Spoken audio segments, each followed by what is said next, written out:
Welcome. In this video, I'll be discussing solving problems that involve direct proportion. So, quick reminder about direct proportion. If I have two variables x and y and they are in direct proportion, that would mean that they satisfy the condition y over x equals to a constant.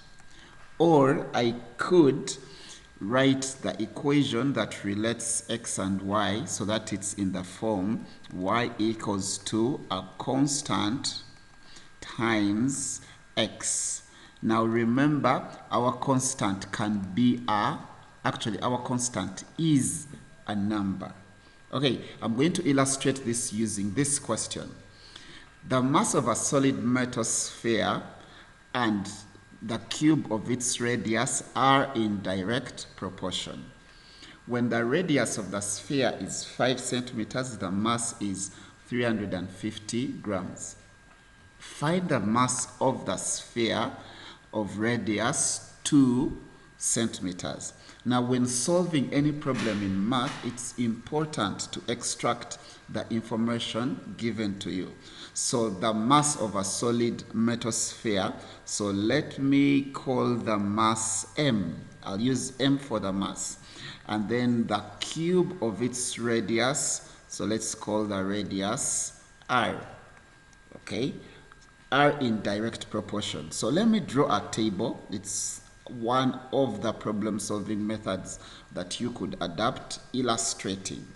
Okay, so I have the mass and the radius. They are in direct proportion.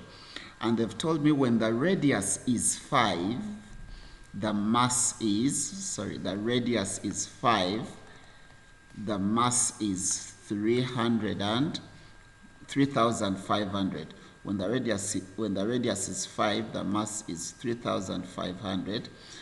And they want us to find the mass when the radius is 2.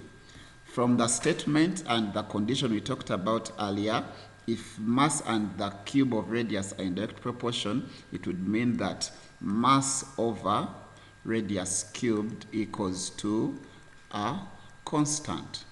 Now, I'm going to do this using two methods. So, method number 1. From our previous lessons, we would look at this table and divide and equate. Whenever you do mass over radius cubed, it's going to equal to this mass over radius cubed.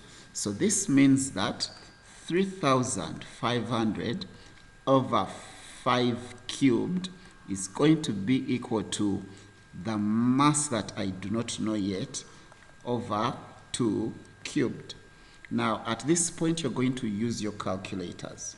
5 cubed is 125. So I have 3,500 divided by 125 equals to the mass that I'm going to find divided by 8, because 2 cubed is 8. So I'm going to multiply by 8 on both sides so that I stay with the mass that I want to find only. So these cancel out.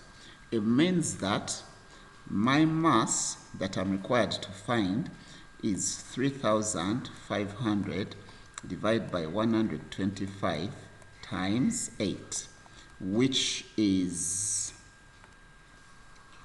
224, and our mass is in grams. So that is the first method. The second method would involve calculating the constant. Okay, now remember, we have that my mass divided by radius cubed equals to a constant. Let me call it K.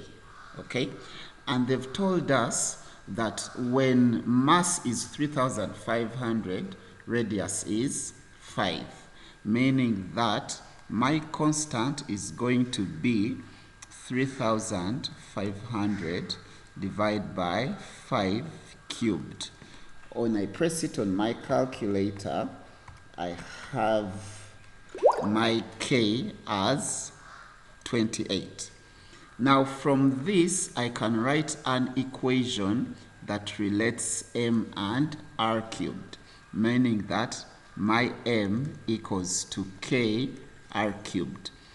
Because I already know my value for k, I'm going to replace it there. So my m equals to 28r cubed. Now this is the equation that I'm going to use to calculate the unknown. My question is, find the mass of the sphere of radius 2 centimeters. So I'm basically going to substitute radius of 2 and calculate the mass. So my mass is going to be 28 times 2 cubed, which is 28 times 8, and that is still 224 grams. So when you have a question like this, you can do it in two ways. One way, I could draw a small table, which we've been doing in our previous lessons. You look at the values you have. Remember the condition for proportionality. When you have one value divided by the corresponding value, you always have a constant, which means that the 3,500 divided by 5 will be equal to my unknown mass divided by 2 cubed. Or I could first find the constant of proportionality, which is my k, and write an equation that relates the two variables, and I use that to calculate the unknown.